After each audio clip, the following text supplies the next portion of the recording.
Hi, I'm Peter Blasina, the Gadget Guy, and right now I'm going to tell you everything you need to know to buy a digital camera. Firstly, they make taking great photos, printing and sharing them much easier than your old film camera. One of the best features on digital cameras is the LCD screen on the back. They let you review your photos right after you've taken them. If the picture is not right, you just take it again until it's perfect. You can't do that with a film camera. Get the biggest screen you can afford and make sure you can see it even in daylight. Other than the LCD, there are 4 key factors in making your buying decision. First, price. Second, what type of camera. Third, how many pixels. And fourth, the zoom. These may not be all the things you want to consider, but they are a good start. Let's look at each in detail. Digital cameras can cost anywhere from around $100 to many thousands for professional gear. There are 3 main types of digital camera.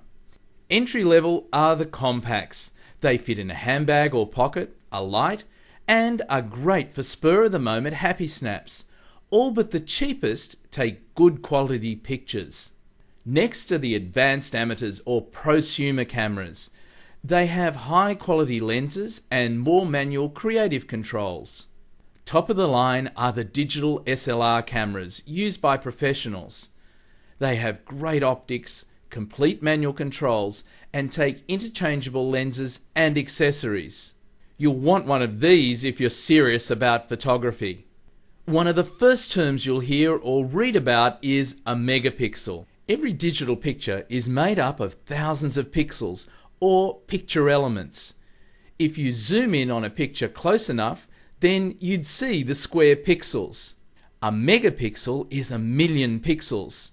In simple terms, the more megapixels, the sharper the image and the bigger you could blow the picture up to. The quality of the lens and the camera's processing chip will also have a big impact on picture quality. For a clear, high-resolution A4 size print, you'll need at least 6 megapixels. Most cameras come with a zoom lens. This will enable you to take close-up shots without moving any closer to the subject. The optical zoom is the important one to note. It uses the optics of the lens to give you sharp close-ups. Many cameras also have a digital zoom. This uses electronic trickery to create close-ups.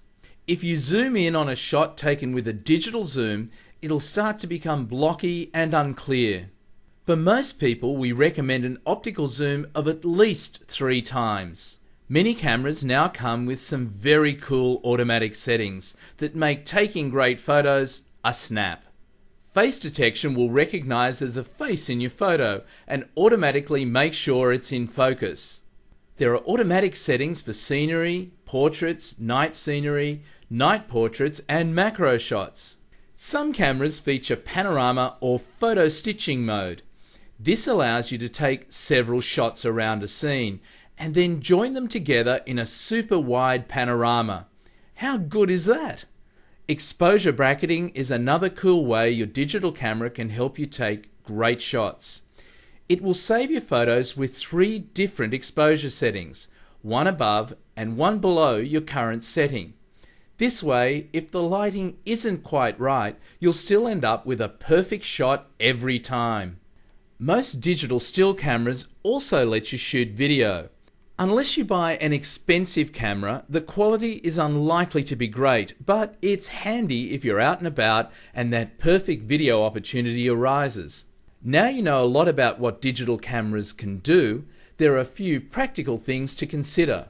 Does the camera come with rechargeable long-life batteries, or will you be changing standard batteries just when the magic moment happens? You may want a spare battery if you're going away on holidays and won't have a chance to charge your batteries regularly. Digital cameras record your photos onto a memory card. Your new camera will come with one, but you may want to buy a spare or bigger one. If you want to take lots of high-quality images, the bigger the better.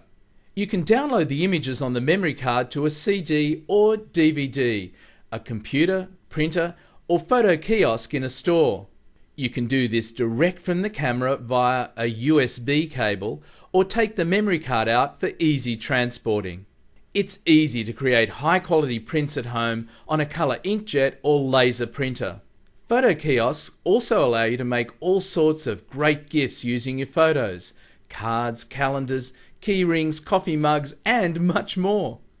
Impress your friends with great slideshows straight out of your camera on your TV at home or on a digital photo frame. It's easy to email photos to friends simply by connecting your camera to a computer. And if you want to get really adventurous, pick up some inexpensive image editing software to turn your computer into a digital darkroom. One of the most important investments you can make for your camera is a good bag. Make sure it has enough room for spare batteries and memory cards and accessories you might carry, and if appropriate, spare lenses. So, what are you waiting for? With a digital camera you can take photos just like a pro. You won't believe how good it'll make your photos look.